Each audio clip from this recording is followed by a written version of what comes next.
Rescue teams and residents worked together to remove the mud that flooded São Sebastião, Brazil. The government says the violent mudslides have claimed at least 40 lives. More details on this later in the news. Good evening, I am Ricky Matay. And I am Nina Richie Alago Flores. This is Mata ng Agila International. Now for the headlines. New earthquake spreads fear and panic in Turkey and Syria. President Ferdinand Marcos Jr. aims to advance Philippines' culture of innovation. Saudi Arabia unveils plans to send medics to quake-hit Syria. U.S. President Joe Biden makes surprise visit to Kyiv. And Russia, China, and South Africa conduct joint drills despite Western pressure.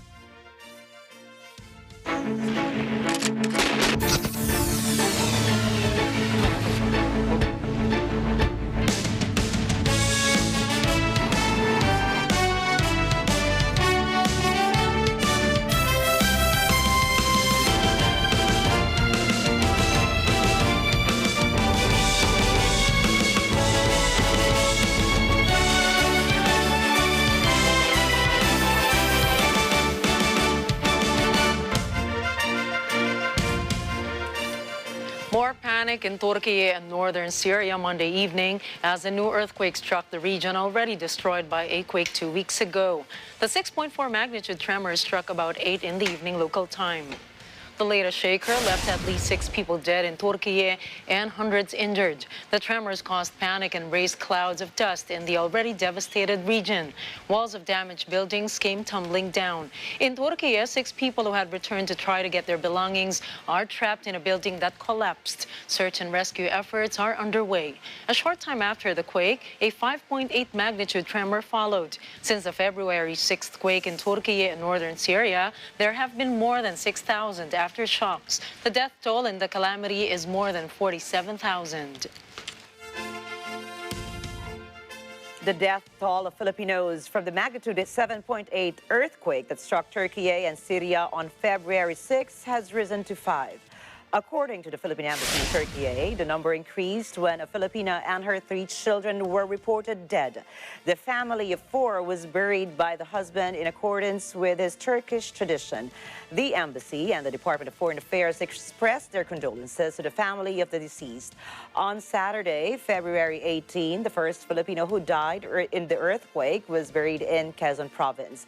The embassy assured that they are speeding up the process of repatriation of Filipinos who want to return to the Philippines. The Philippine contingent sent to assist in the quake-torn Turkey has concluded their mission. They are set to return to the country next week. Paulo Ramos has the details. The Philippine team sent to assist Turkey and Syria in the search and rescue operation and medical mission for the victims of the 7.8 magnitude earthquake has concluded its mission. According to Assistant Secretary Rafi Alejandro of the Office of the Civil Defense or OCD, and also spokesman for the National Disaster Risk Reduction and Management Council or NDRRMC, the team is now preparing for their return in the country. He says the mission of the contingent is until February 24.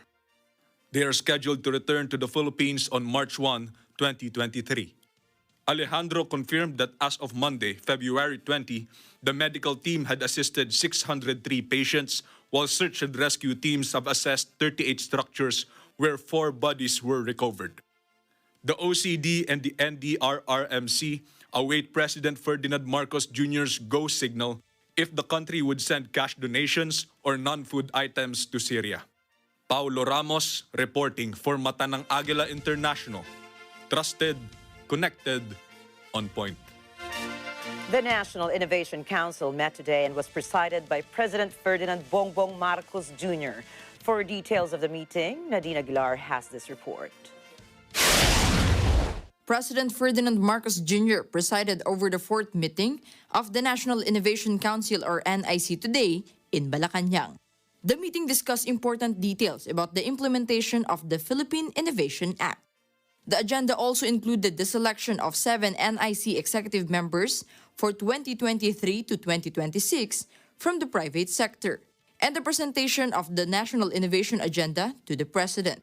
The NIC is made up of 25 members from the public and private sectors who are promoting innovation in the country's projects to help the poor and give micro, small and medium enterprises or MSMEs the opportunity to participate in economic growth.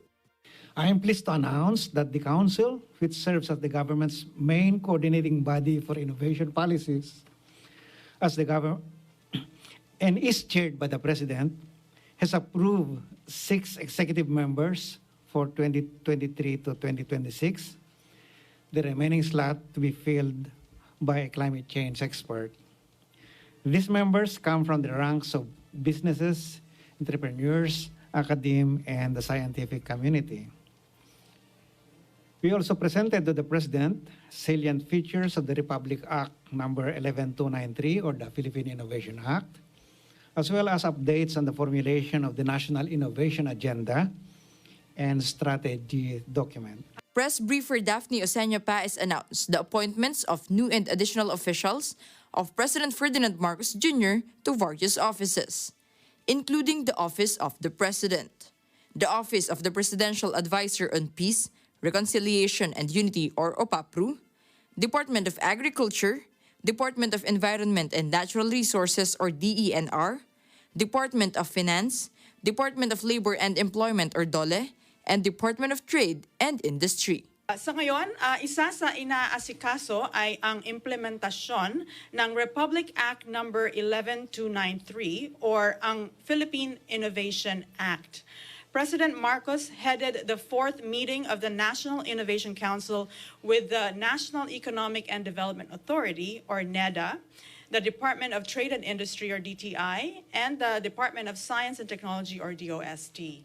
The NIC was created in 2019 to propose an innovation that will help the poor and give the MSMEs a chance to be part of the economy building. During the meeting, President Marcos emphasized the importance of having a climate change and environmental sustainability expert to be nominated into the NIC. He said that sustainability and climate change are directly tied to innovation and as thus must be front and center in the Council. Nadine Aguilar, for Mata ng Agila International. Trusted, connected, on point. The Senate continues its plenary debate before ratifying the Regional Comprehensive Economic Partnership. The upper house needs 2/3 of its members to officially ratify the trade agreement. Randy Bernardino reports. The Senate continues to debate on the Regional Comprehensive Economic Partnership, or RCEP. More than 1.4 million jobs will be provided to Filipinos once the Philippines ratifies the trade agreement. The Senate leadership is convinced that the Philippines will benefit greatly with RCEP. It is a free trade agreement between 10 member countries of ASEAN with Australia, China, Japan, South Korea, and New Zealand. In defense of RCEP, Senate President Juan Miguel Zubiri says the agreement would primarily benefit the agriculture and industry sectors. He says the country needs to ratify the agreement, especially with the Philippines being left out of foreign direct investments or FDI. Pag gumanda po ang merkado natin sa iba't ibang bansa, lalakas ang negosyo natin dito. Siyempre, mag-expand po itong manufacturers. When they expand, they will hire more workers. And I know this is close to the heart of our majority leader, who's a pro-labor senator. And we'll need more skilled workers. Zubiri also allayed fears of farmers, saying the sector will be given protection under RCEP. Under the agreement, agricultural products such as rice, swine meat, poultry products, potatoes, onions, garlic, sugar, and carrots will be exempted from tariff liberalization.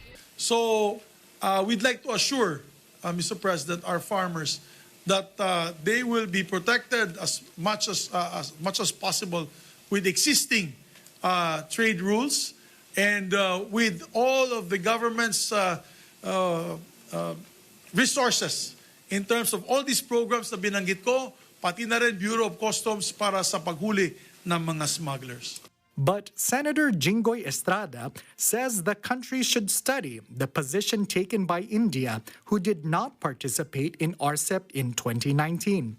He clarified that he is not against RCEP, but added that India did not participate because of its apprehension that the trade deficit will increase. Estrada says there is no clear step in the influx of imported products and import competition that may occur in the Philippines. Do we have enough infrastructure, investment in labor training and education to maximize our membership in this free trade agreement? Have we successfully cut bureaucratic red tape and improved the ease and cost of doing business in the country? But Zubiri says India's withdrawal to RCEP is due to a geopolitical issue. Well, Mr. President, the longer we delay, the more markets will be taken over by our neighbors. The Senate needs 2/3 of its members, or 16 senators, to ratify the trade agreement. Randy Bernardino for Matanang Agila International. Trusted, connected, on point. A lawmaker is urging Malacanang to name an air traffic control czar. This to ensure decongestion of the Ninoy Aquino International Airport, or NAIA, and the relocation of additional flights at the Clark International Airport. House Minority Leader Marcelino Libanan says this would prevent a repeat of the technical glitch that happened last January 1st, which paralyzed the country's airspace. Libanan says the air traffic control czar would supervise commercial activities and ensure rescheduled flights to resolve NAIA's congestion. The lawmaker added that airline companies should consider relocating at Clark International Airport, and the government could subsidize the relocation costs.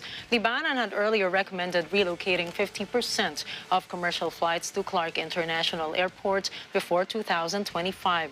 He says the decongestion of NAIA is aimed to prepare for the full recovery of the global air travel, as more passengers are expected to travel following the end of the COVID-19 pandemic. At present, Clark International Airport hosts 18 airlines operating 686 weekly flights in 14 international destinations and 19 domestic sites. Senate members have filed 2 resolutions to block any investigation by the International Criminal Court, or ICC, into allegations of extrajudicial killings under the Duterte administration. In his Senate Resolution number 488, Senator Robin Padilla insists the ICC should not be allowed to interfere in the Philippines' judicial system. He says former President Rodrigo Duterte should be defended. Padilla asserts the ICC's action is unacceptable, for it is an insult to the independence of the country's judicial system. Meanwhile, Senator Jinggoy Estrada says ICC's interference is a violation of the Philippines' sovereignty. Estrada's Senate Resolution number 492 states the country's institutions are fully functional and more than capable to address the concerns raised by the ICC. The senator insists the judiciary is working to hold those behind the alleged murder cases accountable under the war on drugs operations. Meanwhile, Senator Francis Tolentino supports the resolutions filed in the Senate. He says the ICC has no jurisdiction over the Philippines since it is not a member of the Rome Statute.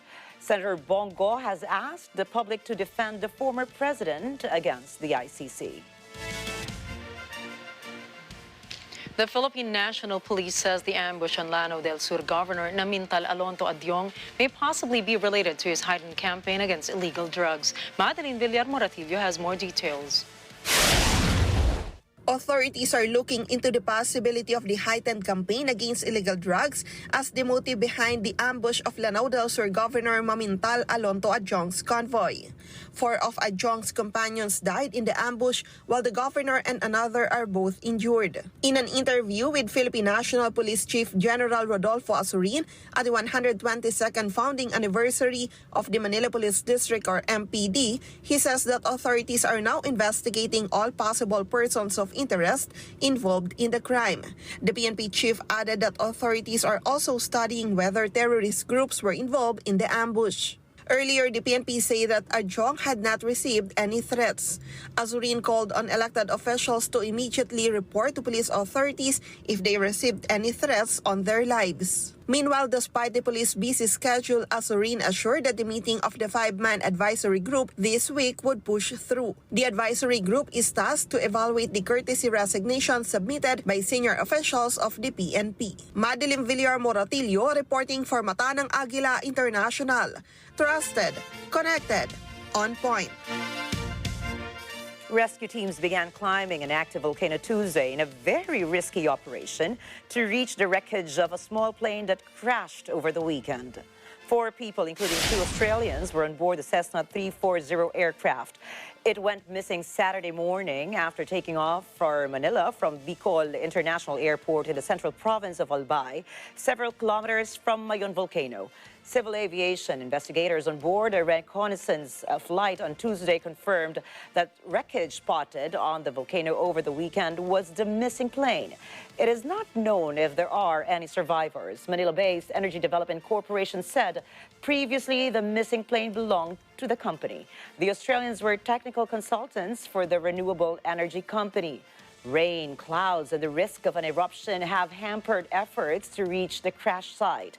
Attempts to lower rescue teams to the crash site by helicopter were aborted Tuesday due to strong winds and cloud cover.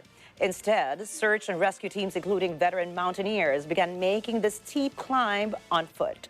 Kamalig Mayor Carlos Baldo said the team is expected to camp overnight and reach the crash site Wednesday. FIVOC's Director Teresito Bacolcol warned there was a risk of a steam-driven eruption or a rockfall. George Cordevilla, one of the mountaineers involved in the rescue effort, has climbed Mayon several times in the past and said it was a difficult ascent. The Department of Health reported on Monday, February 20, a total of 895 new COVID-19 cases logged within the past week. In its weekly report, the DOH said that the daily average cases are currently at 128, which is 19% lower than the cases from February 6 to 12. On the record, 3 new cases are severe and critical conditions. As of now, 406 severe and critical admissions equate to 9.9% of total COVID-19 admissions. The health agency also confirmed 74 more deaths from the virus in the past week.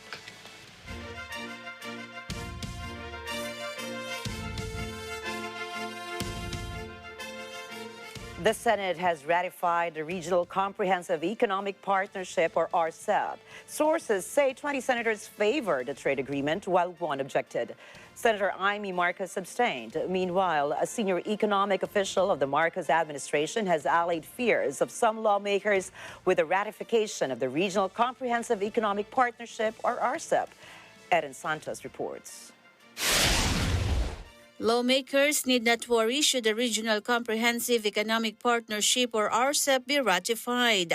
National Economic and Development Authority or NEDA Secretary Arsenio Balisacan made assurance during a press briefing held in Malacanang. The Senate has pushed through with a debate on RCEP, which Senate President Juan Miguel Zubiri has defended. House Speaker Martin Romualdez filed a resolution indicating the lower chamber's full support of its immediate ratification.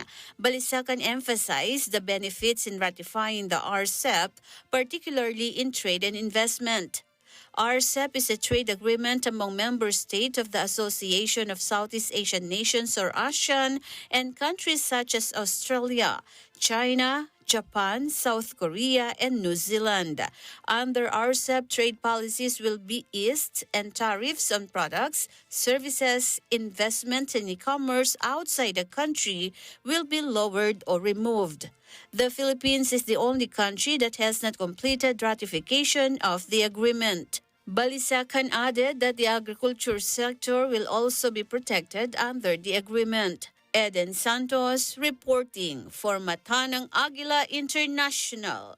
Trusted, connected, on point. Coming up, Saudi Arabia wants to send medics to quake-hit Syria.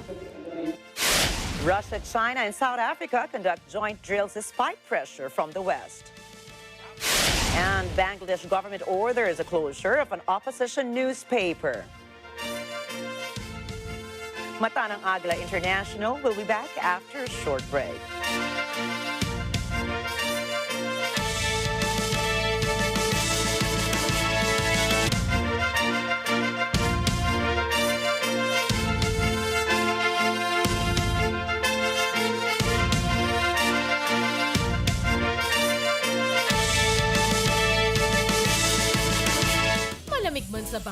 Pero ramdam na ramdam namin ang init ng inyong suporta sa naganap na Let's Net Together Baguio. Maraming salamat mga ka-Net25 sa masayang pagsalubong sa mga paborito nyong Net25 stars. Baguio!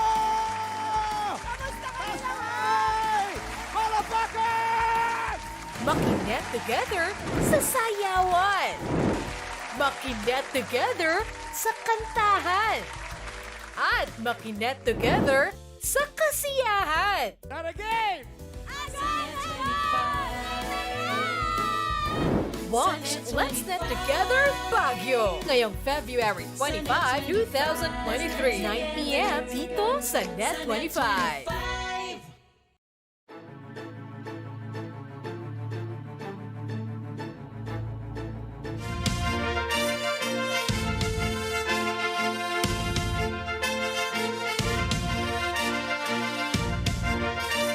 Welcome back to Mata ng Agila International. Saudi Arabia hopes to send medical volunteers to areas of Syria rocked by the recent earthquake that killed thousands. The King Salman Humanitarian Aid and Relief Center announced nearly $50 million in relief to both Syria and Turkey. The center's supervisor, General Dr. Abdullah Al-Ribiha, says the new pledges include a project that could send Saudi medical volunteers to Syria for the very first time. The pledges were unveiled at the start of a two-day humanitarian forum in the Saudi capital. To date, 45,000 people are reported to have died in the tragedy. Landslides and floods have claimed at least 40 lives in Brazil after heavy rainfall fell on Sao Paulo state. Rescue workers are feverishly looking for any survivors buried under the mud and rubble. First responders are helping these people who were taken by surprise when a landslide covered the road they were traveling on. About 500 rescue workers, soldiers, and police are working on the rescue effort. They have deployed helicopters, planes, and heavy machinery. Record rainfall on the weekend has left nearly 750 people homeless. Entire neighborhoods are underwater. One man turned his restaurant into a soup kitchen for those who have lost their homes. With many roads blocked by landslides, military helicopters are flying over flooded areas, looking for victims and bringing medical help. President Luis Inacio Lula da Silva flew over the region Monday to survey the damage. Meanwhile, in the tiny Indian Ocean nation of Mauritius, people are taking shelter as Cyclone Freddy unleashes its fury. Flights have been canceled, the stock exchange is closed, and shops have locked their doors. The storm has already passed the closest it will get to Mauritius, but officials are telling people to stay at home as storm surges will continue, along with gusty winds and thunderstorms. The airport has been closed until further notice. Authorities are on standby, ready to tackle any emergency. Meanwhile, nearby Reunion Island is bracing for Freddy's rage. What you see here on the screen is just a prelude to what is forecast when Freddy makes landfall on Reunion Island. People are being told to stay away from the ocean shore because of the danger. Madagascar is also getting ready for Freddy's arrival. The storm is expected to pack winds of up to 250 kilometers an hour when it makes landfall there tonight. U.S. President Joe Biden made a surprise visit to Kyiv Monday, where he announced $500 million in new funding to help the Ukrainian war efforts. It is Biden's first visit to the country since the Russian invasion on February 24th of last year. The visit came amid conditions of strict secrecy. After handing over their devices, journalists learned of Biden's presence on Air Force One just 15 minutes before takeoff. Russia was notified of the visit prior to Biden's departure. It is described as unprecedented. That's because it is the first in modern times in which a U.S. president went to a war zone after the American military does not control the critical infrastructure. While in Kyiv, Biden met with Ukrainian President Volodymyr Zelensky. He reassured Zelensky of America's commitment to Ukraine. And I'm here to show our unwavering support for the nation's independence, their sovereignty, and territorial integrity. And today, I hope we're going to have a chance to discuss how the United States and our allies, by keeping constant contact with our partners, can most effectively support you and your cause, Mr. President. After their meeting, the two laid a wreath at the Wall of Remembrance for fallen heroes in the Ukrainian-Russian war. Biden later visited the U.S. Embassy in Kyiv before leaving the capital. Former U.S. President Donald Trump asserts he could end the Russia and Ukraine conflict within hours. Trump said if he wins the presidential election in 2024, he will directly appeal to the presidents of Russia and Ukraine. He claims he will set up a meeting and guarantees he could work the conflict out. He believes he would have a deal made in 24 hours. Trump says the continued pouring of money into Ukraine is delaying a peaceful settlement. Russia, China, and South Africa launched joint naval exercises despite Western pressure.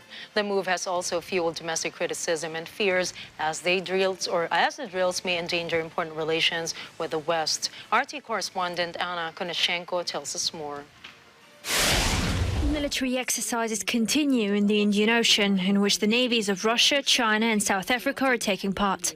Its main purpose is to exchange experience and skills between the three countries' militaries, as well as prepare for any security challenges in the maritime region. The main focus of the exercises is countering threats at sea, including countering piracy and providing assistance in rescuing people in ships at sea in case of distress. All actions will be carried out jointly, and each side brings its own forces, but under a single leadership and command.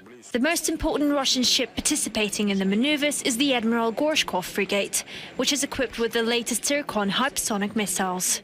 This ship entered service in 2018. Previously, it was equipped with the Caliber cruise missiles. Then it was upgraded to be able to carry the Zircon missiles, the speed of which exceeds the speed of sound by 9 times, reaching 10,000 kilometers per hour. These missiles move throughout their flight path towards their target, making them impossible to intercept. The missiles themselves have no analogs in the world and make it possible to overcome any air defense systems that our potential adversaries have.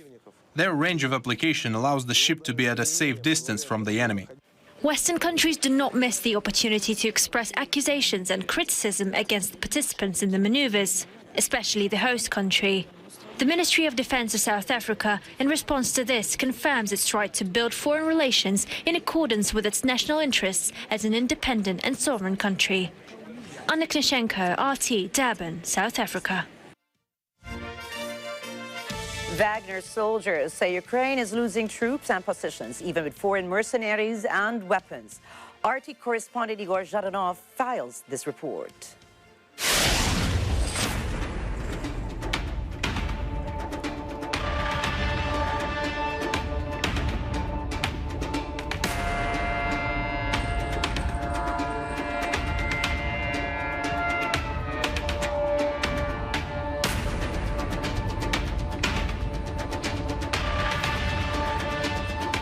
Less than 12 hours ago, the entire territory of this cargo railway station was under the Ukrainian control. Well, now it's Wagner's domain. There was fighting here in the night. Military formations were in residential areas. Machine guns and grenade launchers were firing here. They had a great position for shooting, but our guys took this railway area by storm. The enemy lost about 40 soldiers out of 100. The others just ran away. And this ambulance on black military plates, which means it was officially on Ukraine's army roster, was no aid or humanitarian vehicle. It was used by Kyiv troops to deliver reinforcements and ammunition with a disguise. Its crew found their final rest right next to it. These are U.S.-made weapons. They use this ambulance as cover to deliver ammunition and food supplies.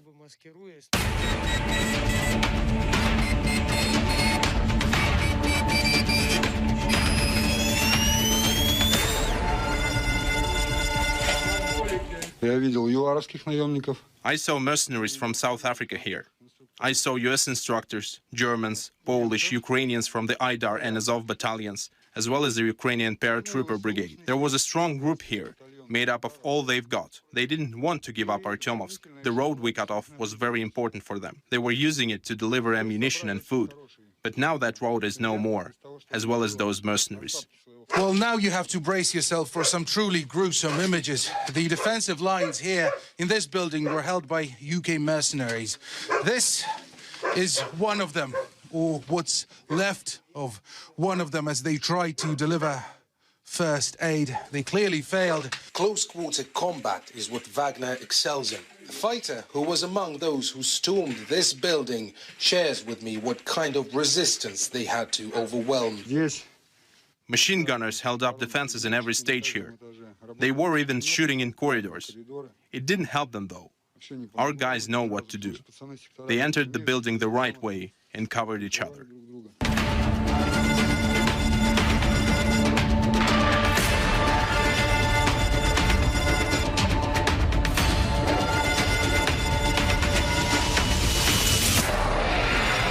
The Ukrainian command used this factory warehouse to shelter a tank. Ammunition crates are scattered all over the place around me. Wagner fighters are telling me that everything indicates that the Ukrainians, they were planning to hold these positions for a long, long time. But, well, this particular sector, it fell in less than a week. These are imprints of tank tracks. There they made a trench, probably for tank ammunition. They planned to hold this position for a very long time and did a lot of preparation for that. But they managed to keep it for only 5 days. What happened to the tank? Over there, about 1.5 kilometers from here, its turret was blown off. Here, Russia has tightened the noose further on Ukraine's garrison in Bakhmut, because all this is a prelude to the resounding crescendo of the fall of the city, to the tune of Wagner.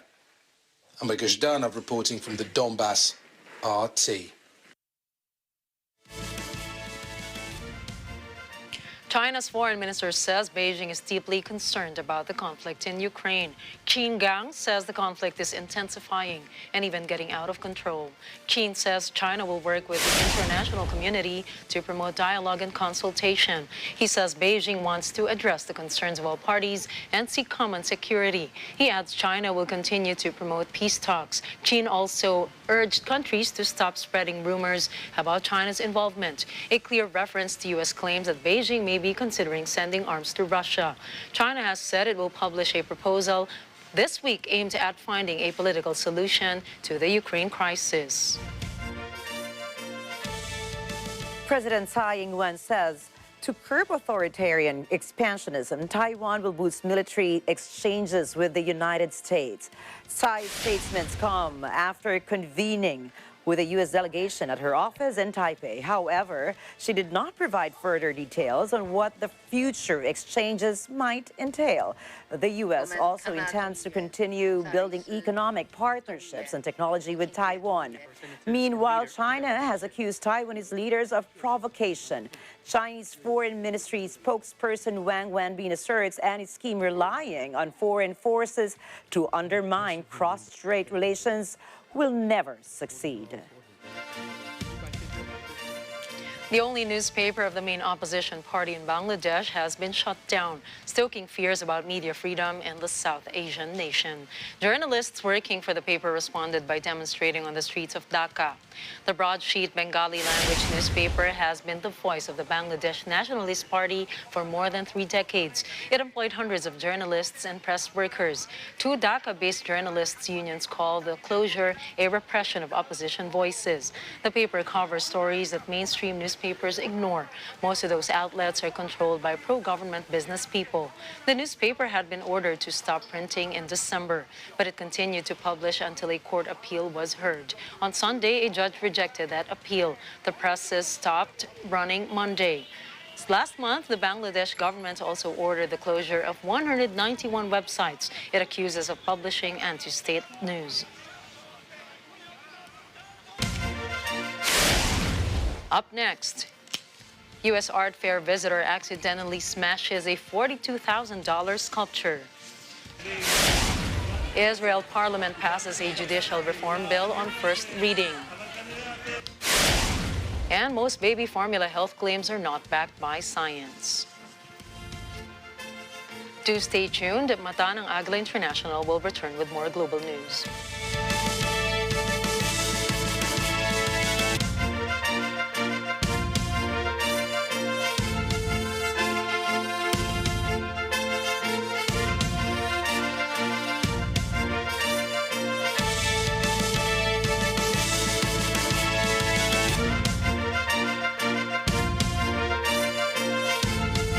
This portion is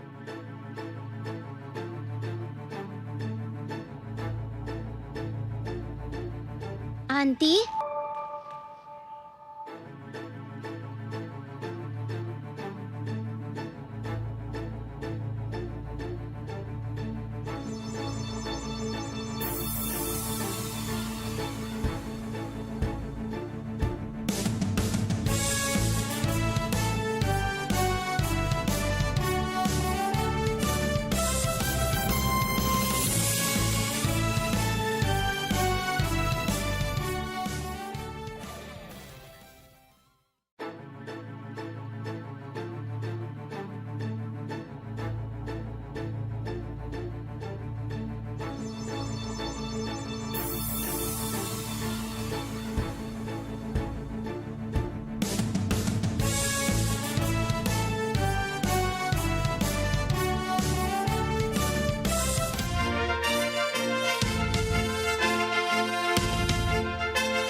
In the U.S., government officials visit the site of the train derailment in Ohio, vowing to support the affected residents. Michael Reagan, the administrator of the United States Environmental Protection Agency, visits homes in East Palestine, Ohio.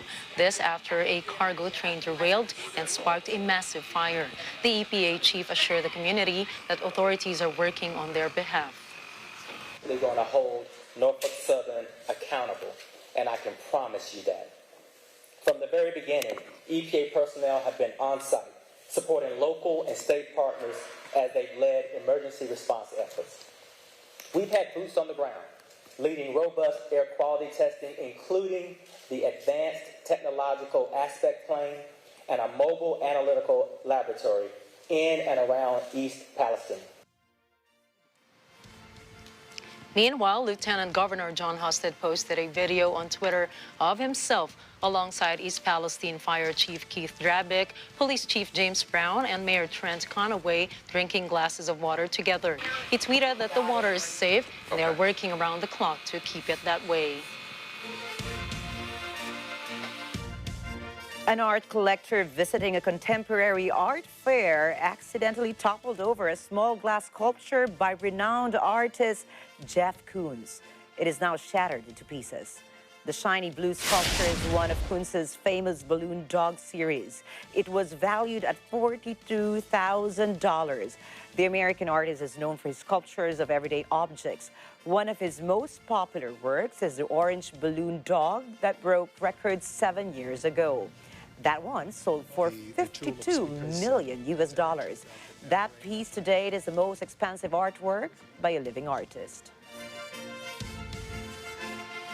Spanish police say they have seized 24 luxury cars that thieves had swiped in the United States. These stolen cars have been recovered a long way from home.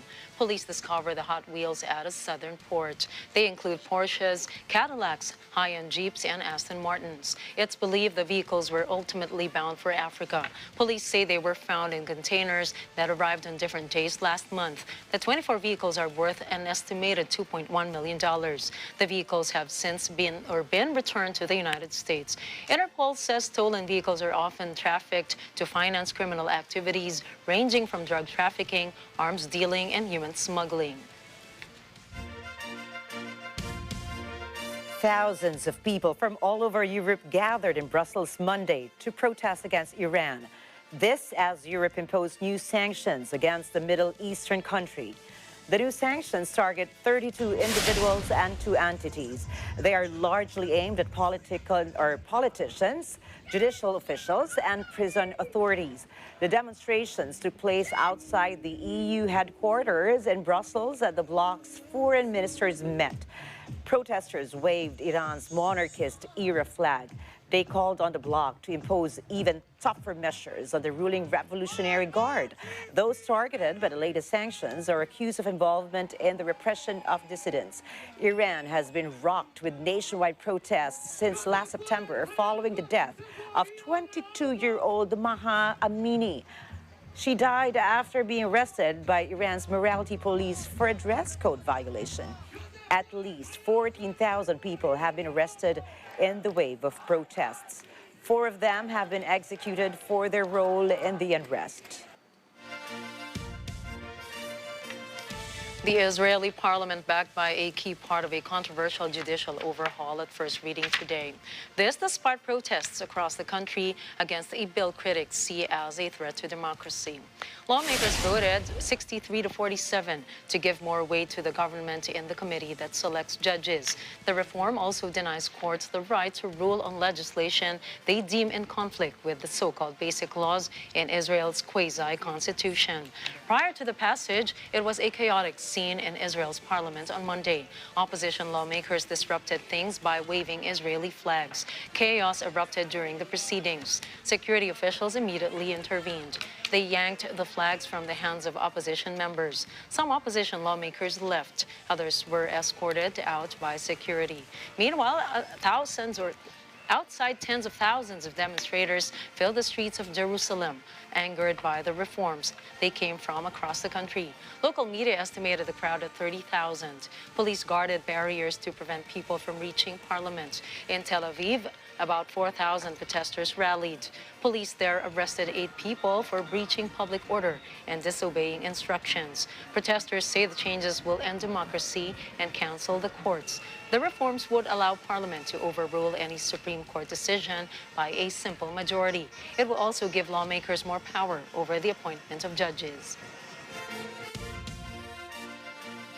Nigerians are facing tough times just 2 weeks ahead of the presidential elections. Food inflation is at over 21%, down slightly from a 17-year peak. Millions of Nigerians want to use Saturday's presidential elections to push for a better life in the oil-rich, crisis-ridden country. Double-digit inflation, weak economic growth, and mounting insecurity are major issues for voters on February 25. They will choose a successor to incumbent President Muhammadu Buhari. Buhari is due to step down after 2 terms allowed by law. In Venezuela, volunteers of the NGO Convoy are trained in active listening to provide concrete solutions to everyday problems that the elderly there experience. 700 people have already benefited from the initiative of the Convoy. It aims to help senior citizens who suffer from loneliness or lack of family care. Companion care collaborators say even when the program ends, they maintain contact with the elderly who live alone and those whose relatives are not in Venezuela. Beneficiaries say they feel important because collaborators call them almost every day to ask what they need and how they may help. The vast majority of health claims used to advertise baby formula worldwide are not supported by rigorous scientific evidence. A group of doctors and scientists call for a regulatory crackdown on the $55 billion formula industry. They accuse the industry of using predatory marketing to exploit the fears of new parents to convince them not to breastfeed. Breastfeeding is widely recognized to have huge health benefits for babies. The most common claims were that formula supports brain development, strengthens the immune system, and more broadly helps with growth. Daniel Monblit, an honorary senior lecturer at Imperial College London and an author of the new study, said the health claims were mostly used to advertise premium formula products. The study urges governments and regulatory authorities to commit the necessary time and attention to review the claims of formula milk products.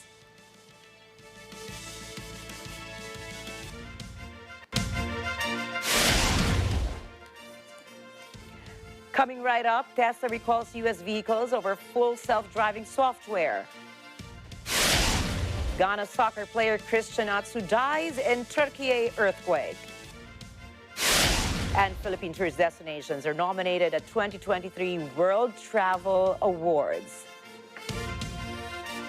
Catch more news when Matanang Agila International returns.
itotodo na natin ang pagpa-prank at pagpa-playtime para sa inyo.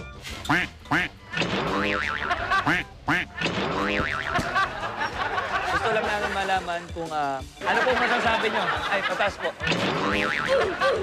Ay, Mike. Hindi po kami Laging meron.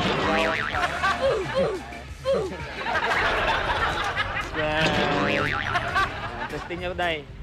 Libre lang yan, Nay. Magbalit ko na si Nanay. Dahil magaling ka magplansya, pagplansya mo kami sa inyong bahay. Opo, okay lang po. Kami ang Maskulados! Ikaw nag-aamin sa akin eh. Hindi mo yung 15. Hindi na lang. Oh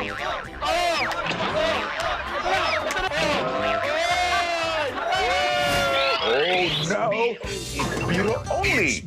Sunnet 25! Sunnet 25.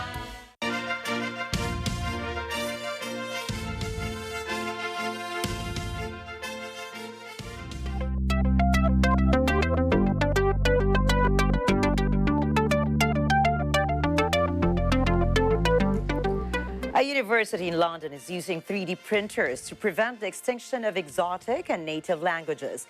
In London, United Kingdom, Ariba Celestino tells us more.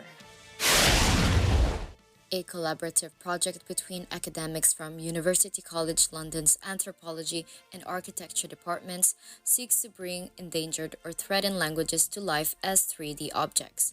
Using cutting-edge materials and state-of-the-art architectural software, the project models and then 3D prints languages, including Amazonian, Tariana, and Kurdish, with the hope of highlighting their complexity, value as intangible heritage, and the risks they face. 40% of languages are at risk of disappearing forever, explains Dr. Alan Pillen, Associate Professor in the Anthropology of Language, adding that it's not just about endangered languages that are about to disappear, it's also about linguicide of languages that are spoken by large populations.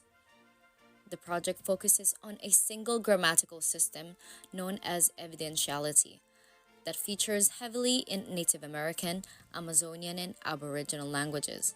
Evidentiality is, in linguistic terms, the indication of which type of evidence something being said is based on, whether information being given is based on the first-hand witnessing of an event or word of mouth. This is conveyed through grammar, which affects the sound and therefore the appearance of a language. The academics involved would like to do more with the technology and process to enhance language preservation, including using larger data sets to create moving images of a language. From the United Kingdom, I'm Arabelle Celestino for Matanang Agila International, trusted, connected, on point.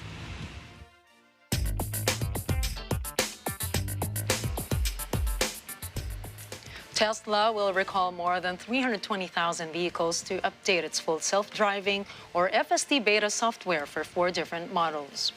Included in the recalls are models S, X, 3, and Y for the last 4 years or further back, which are equipped with FSD beta software or pending installation. This is after U.S. regulators said that the driver assistance system did not follow traffic safety laws and could cause crashes.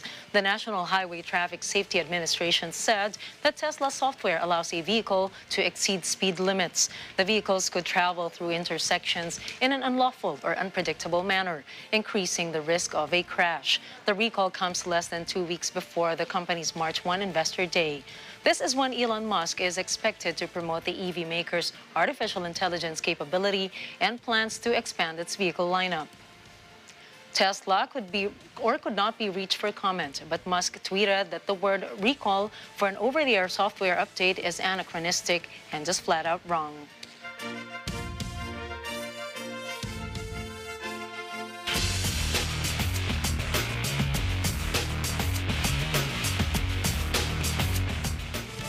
Christian Atsu, the Ghana international forward who played for Premier League clubs Chelsea and Newcastle, has died in the earthquake in Turkey at the age of 31. His manager, Murat Uzunhemet, said that search teams recovered Atsu's body. He was found in the ruins of a luxury 12-story building where he had been living in the city of Antakya, Hatay province. Antakya is in the southern region of Turkey, hardest hit by the earthquake. Atsu joined Turkish club Hatayspor in September. He scored the winning goal for his new team against Kasimpasa SK on February 5. This was just hours before the earthquake struck in the pre-dawn hours of February 6. The club tweeted there are no words to describe the sadness. It confirmed that Atsu's body will be repatriated to Ghana.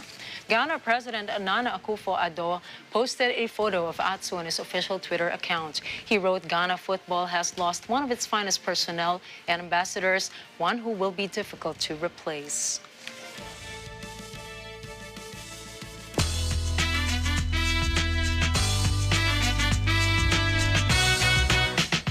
The Backstreet Boys hit high notes, danced, and brought everyone back to the 90s era. Titos and titas of Manila flocked inside the Mall of Asia Arena last night for the BSB DNA World Tour 2023. Brian Littrell, Nick Carter, AJ McLean, Howie Darrow, and Kevin Richardson sang 32 songs during their 2-hour show. Some of their sets included Shape of My Heart, More Than That, and As Long As You Love Me. The evening also brought back memories of the time when the world had no Facebook, Instagram, nor Twitter. It was also a special night since Brian was celebrating his 48th birthday. AJ praised Filipino fans for being the loudest crowd ever.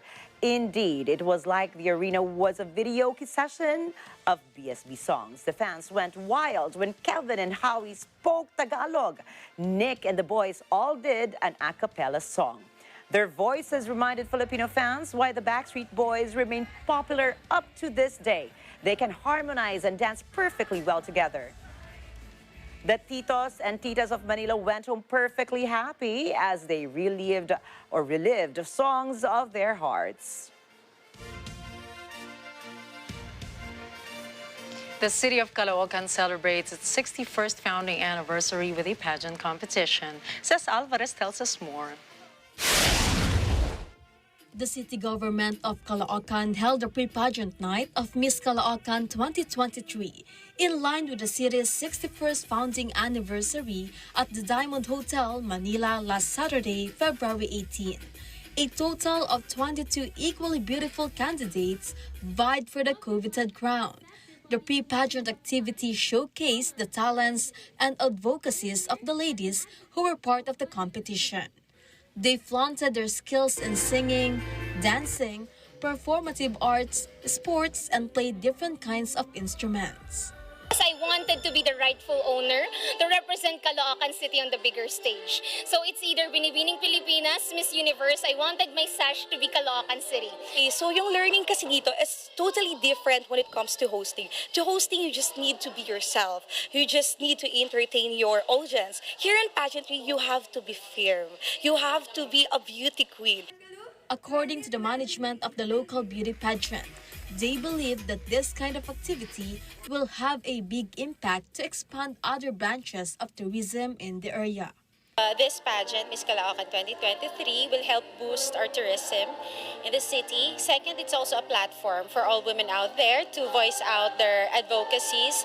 And it's also a platform for women empowerment. And third, syempre, post-pandemic situation, this is also a sign of hope then for the Caloocan people na we're almost back to our new normal.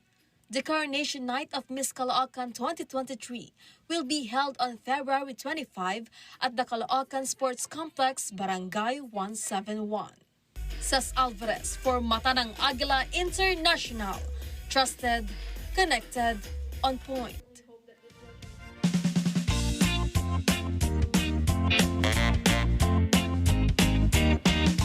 The Philippines and two of its primary destinations are vying once again in the 30th World Travel Awards, or WTA.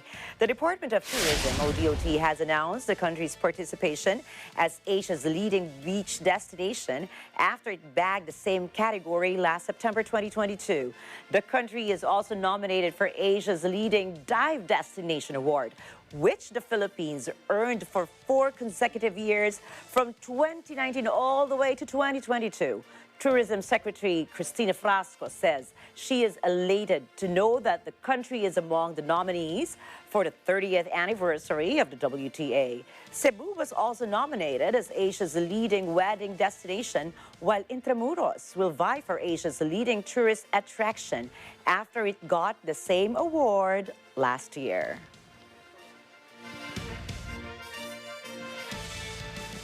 Well, it's Tuesday, and to help you go through this week, here's a quote from Jose Luis Borges, an Argentine short story writer. Plant your garden and decorate your own soul instead of waiting for someone to bring you flowers. That is so true. You have self-love, first and Yes, foremost, yes. because you cannot fill from an empty cup, it's been said. And like what they say, everything works again, almost everything works again, once you unplug it, even for a few moments, including yourself. Yes, and I saw your post. Was that from the other night? Yes. Thereabouts. And that's a wrap for tonight's news. I was just having so much fun bantering. I'm so sorry. But that's no problem at all. So thank you for tuning in with us. Of course, catch the latest updates on our social media channels. I am Ricky Matay. And I am Nina Richie Alago Flores. This is Mata ng Agila International. Trusted, connected, on point.